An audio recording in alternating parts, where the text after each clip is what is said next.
This is 70,000 Tons of Metal, the original, the world's biggest heavy metal cruise. 60 bands, 4 days, 1 cruise ship, only 3,000 tickets. It's like having an all-access backstage pass. January 29th to February 2nd, 2026. From Miami, Florida to Nassau, the Bahamas, and back. Go to 70,000tons.com and book now. Hello, hello. I'm Bruce. This is my Great. partner, Okay, Justin. perfect. Okay, let's make it a little bigger. And all right, all set. Oh, like I said, I'm Bruce. That's my partner, Justine. Hi. And we can just jump right in. Actually, let me start here. Where are you located geographically? I like the addition. Well, that's quite a question. Sometimes it's Vermont, and sometimes it's Costa Rica, and sometimes it's New York City. And right now I'm visiting friends in North Carolina. Oh, nice. I'm in Richmond. Justine's in New York as well. Okay. All right. Well, cool. So let's talk about Metamorph. I think one of the things I like doing the show, or one of the best things I like about doing the show is that I find bands and artists that I've not heard of and get turned on to new music. So for others out there like myself, can you give us like the 2 sentence elevator boardroom pitch? What is Metamorph? What is Metamorph? Okay. Well, the pitch would have to start with I was in a band in the 80s called The Plague, and it was located in New York City. So it was a part of the underground 80s New York City goth scene. And I've had a bunch of different projects over the years.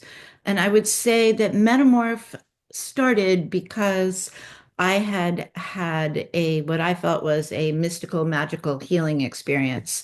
And I decided that I wanted to start a project that would go pretty much for the rest of my life, no matter what, and could change and morph and be something different as needed. Or as desired. So Metamorph goes through different incantations, and that's one reason for the name Metamorph. Haunted Hearts 13 described as a collection of spells crafted to the rhythm of the turning year. What rituals or personal experiences inspired the most powerful spells or tracks on the record? Well, I would say that we've had some struggles with a stranger in our area, and I have had to rise above a lot of really deep kind of moving pain. And I wanted to, I would say Rock the Shadows, Roll the Moon is the most of that, like the empowering song. Like no matter what happens, just rise up and like do your thing, whatever it is. Take those shadows, take the darkness, take the sorrow, take the pain, take the frustration, whatever it is for whoever you are, and rock the shadows and roll the moon. So I would say that that was kind of the genesis of the Haunted Hearts 13 project. Okay. Justine? Hmm. I was questioning because I used to play a lot of classical instruments growing up. What was it like for you to discover how you can integrate a classical instrument like the flute into your music, considering it's not very commonly, though there are artists in the past that do come from a classical background and then transition into rock and goth? That's a good question. I've been playing the flute since I was a little girl, kind of woke up singing. I've had very serious classical training, classical flute as well as opera in college. So for me, those trainings were a good background, a solid foundation in which to just let it go, just experiment and go forth. And so it did take a minute to go from this classical world where you were supposed to play things other people had done and then, like jam along with other people, still being able to like integrate that knowledge. So that was the challenge was the first maybe year where in my mid-teens where I tried to go from reading music and, performing it that way into just being inspired and playing along with people. And then for me to be able to create as opposed to just do somebody else's thing was my heart. So that's why I did, why I made that transformation. Does that answer your question? I'm not sure if it Um, did. no, absolutely. Because when I saw in your Spotify bio that it's like, oh, they integrate flute, I was like, oh my gosh, I played flute in middle school. This, it was very interesting to hear, and like in the intros to some of the songs, I was like, oh my gosh, that's amazing. I could have done this, but it was only for like a year because it was like a sponsorship thing. But another one of my questions was the album is described, I read in the Moshville Times, as a collection of spells tied to the Sabbath and the Wheel of the Year. How did the syllabic structure influence the pacing, the track order, and emotional journey of the album? And what message or transformation were you hoping listeners would experience by the end of the cycle? I felt like releasing, it was more about the releasing of each thing rather than the creating of each thing. So I wanted to release, with Beltane, for instance, May 1st. And the point was to incorporate the energy and the power of each of the Sabbats to be able to launch the song out into the world. And there was some lining up of the vibe of the song and the launch, but basically it was utilizing the Sabbats as a springboard, as a platform, as a way to go whoosh, and get the thing out there. So it was more about the release than about the creation. That's amazing. Back to Bruce. Yeah, absolutely. Your music videos and live shows fuse tech and magic, creating intoxicating atmospheres. How has Curtis Knight's production helped you along your way and helped you evolve as you've gone along? Well, just to be clear, he didn't do the production. Eric Gustafson did the production. Curtis is my bandmate, and he's also my twin flame, and we've been together for almost 37 years. Oh, So wow. I would say at this point, he's my muse. We have a joke. Did you write the song about me? And it's like, yeah, pretty much. Pretty much almost across the board, he weaves the love that I feel for him.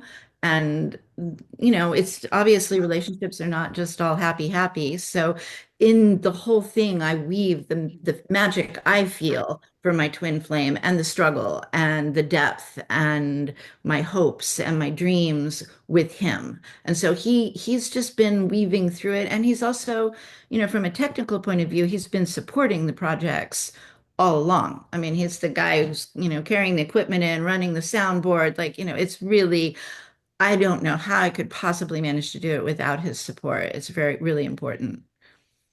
Hey, are you planning on taking this on the road, or is it more like shows here and there and one-off kind of things? Yes and yes. Where I'm hoping actually to go next year to Europe or the UK. That is my hope. Maybe Whitney Festival, something like that. But So yes, what kind of I feel like it has to be made live. I can't, they're different things completely. There's recording and how that feels and writing and inspiration and blah, blah, blah. But what I do live, I mean, it only really comes together as a full entity by performing it live. So do you write these songs with the live setting in mind then, like thinking about how it's gonna be translated on the stage, or are you writing the songs for the song's sake and then worrying about it? Song's sake, for sure. And then you worry about transmitting, I mean, transferring them Absolutely. live? Yeah, for sure. Okay. And when you guys are writing, are you kind of approaching it with the theme for each song, or is it a total record theme? I'm the one writing it. And I'm always trying to have it interconnect and weave and, have a theme. But I tend to wander around a lot when I'm actually creating. And then I'll come back and go, well, was there a theme? I think there's a theme. What's the theme? In this case, the first song that was released was Cauldron Bubble Pop. And it said Haunted Hearts in the City. And my producer was, oh, I love that line. And I'm like, Haunted Hearts. Okay. So then the year progressed from that moment, and you'll hear the word haunted in a few different songs. And so, yes, there's a theme. It is not a tight theme, it is a more flowy theme. I imagine also if you could like had no budget on this, this could play out really theatrical, right? Because I'm envisioning a whole sort of thing, like Absolutely. I'm live a theater production, right? I'm a theater baby. My mother taught me, I was on the stage at the age of 2. My mother was a dancer, a modern dancer. She toured the world. She's from Australia. She and her incredibly well-known, incredibly amazing woman who was 110 when she died. Her name is Eileen Kramer. You can look her up. She was a dancer and a performer, and they made costumes. I was making costumes as a tiny little girl as they went on and on about the stage and the theater and how to present yourself and how to speak to the back of the audience and so on. So my heart is absolutely theater. I really believe theater is ritual and ritual is theater. So I feel like they're interconnected. It's not like you just do a magic ritual over there on the side. It's like, no, the stage performance itself is a magic ritual. And I feel like it really, the theater is the part that makes, maybe can help reach people's hearts and souls. Right. Justine? Now I have to ask, what's your favorite musical then? What's my favorite musical?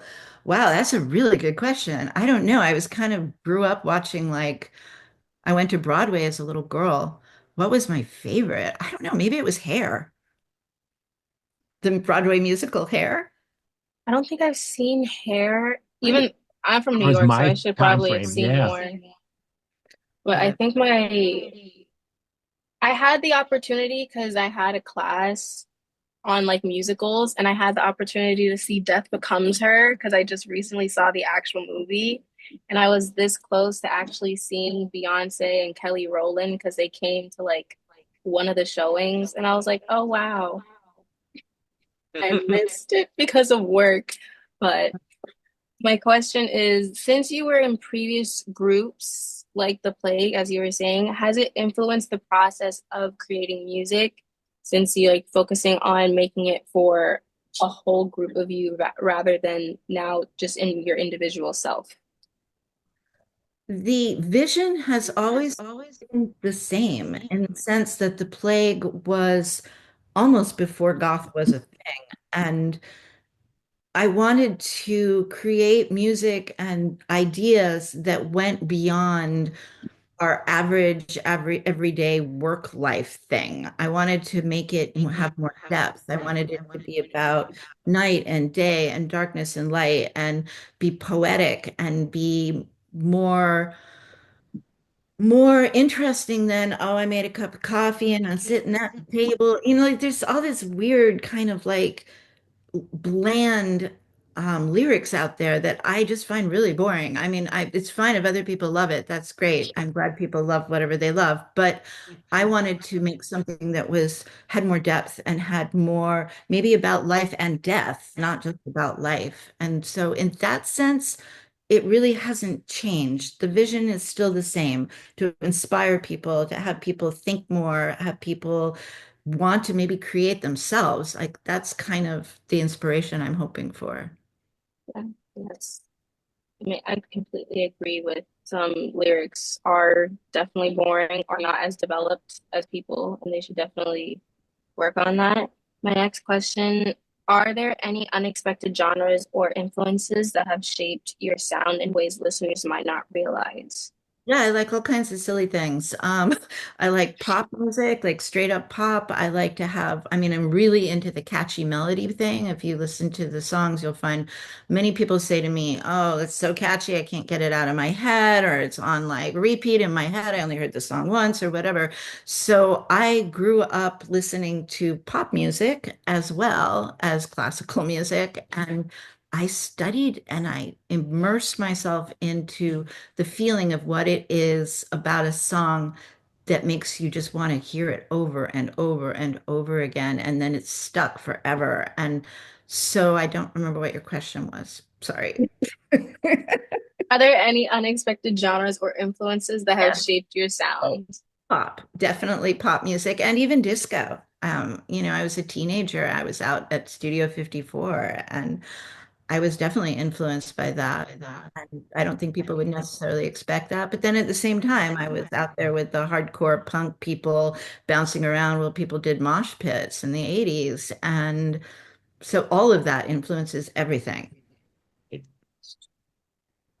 Right. If fans want to find you, then how can they do so? Is it just Metamorph? They would write Metamorph Margot Day, Margotday, Metamorph Haunted Hearts, Metamorph Hex, Metamorph. I mean, we're everywhere. We're on YouTube, we're on Spotify, we're on Pandora, we're on Bandcamp. If you go to Google, you really almost can't miss. If you type in Metamorph Margot, even, I think you'll find it. Yeah, fair enough. And that's all I had. Did I miss anything you wanted to cover? No, No, that's all. Justine, you're good? Yeah, that's all I had too. Awesome. Margot, thank you then for taking the time. I really appreciate you. thank you for having me. Have a wonderful afternoon and good luck with the record. Hopefully, you get over to Europe and tour the hell out of it. Yeah, thank you so much. Be Have a good safe. We'll talk to you soon.